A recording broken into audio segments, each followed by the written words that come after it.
Good morning, guys. It's Linton here. Happy Monday. New week, new challenges, and new opportunities. A lot of news in the market this week, so we could see some movement. But let's have a look at what's going on with the Nasdaq.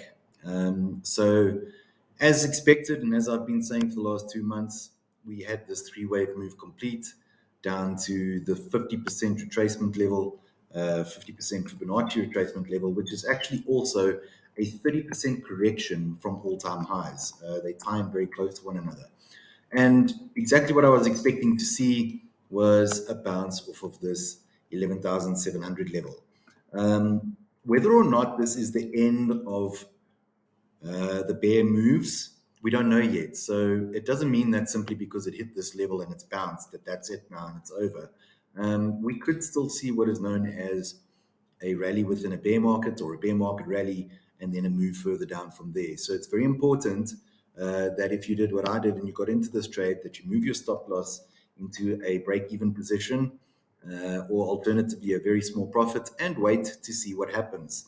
The first thing I would like to see is a breakout of this trend line over here. So a breakout of that trend line, in other words, price above it, and then some kind of correction and a move on up.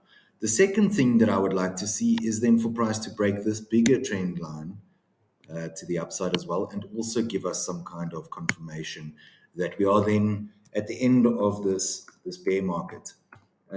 What is very, very possible, though, that we might see, and let me just move this quickly, is we might actually see the completion of another wave. So we could see another move to the downside first before anything happens. So we could see that three wave, we could see this fourth wave up to the top of the structure here. And that's why it's so important what happens at that point if we get back up there, is we could see the next wave to the downside, wave 5. And I would expect that to complete at the 61.8% for retracement level. So what happens from now on, until we break out of this trend line over here, doesn't really faze me, because we could be seeing a bear market rally. We could be seeing a bounce in a bear market and then further downside. Does that mean that we can't take this trade? No, of course not. Obviously, you can take the trade, move your stop to a break-even position, wait for it to get up to that point, maybe move your stop a little bit higher, and then see what happens at this point. Do we get a breakout and a confirmation of that break, or does it reverse back down to wave 5?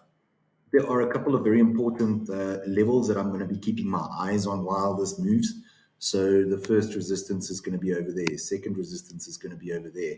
We're going to see a lot of supply in the markets at these levels. And once we break those levels, I'd be happy to say that we're moving out of this bear market and back into a bull market situation. A 30% correction from the all-time high, that is a big correction. It doesn't mean it can't go deeper, guys. So you've got to be careful when trading this. It could still go down to this kind of level, 10,500. I doubt that it would get lower than that. But given the current economic climate and what's going on in the States with interest rates, etc., and inflation, it is possible that there would be some more pressure on stocks. We would have to see how aggressively the Fed moves from this point or not. They were mentioning that there might be a soft landing or not. So I think it's very imperative that you don't pay too much attention to the hype and the noise out there.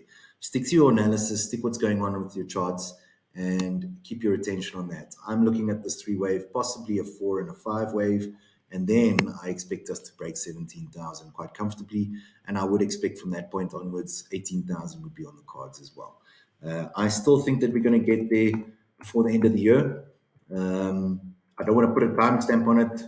As we know, things can take longer or go even quicker, but I still think we're gonna make new highs this year, possibly early next year. It all depends on how the global economic climate survives or moves on from the effects of COVID from this point on.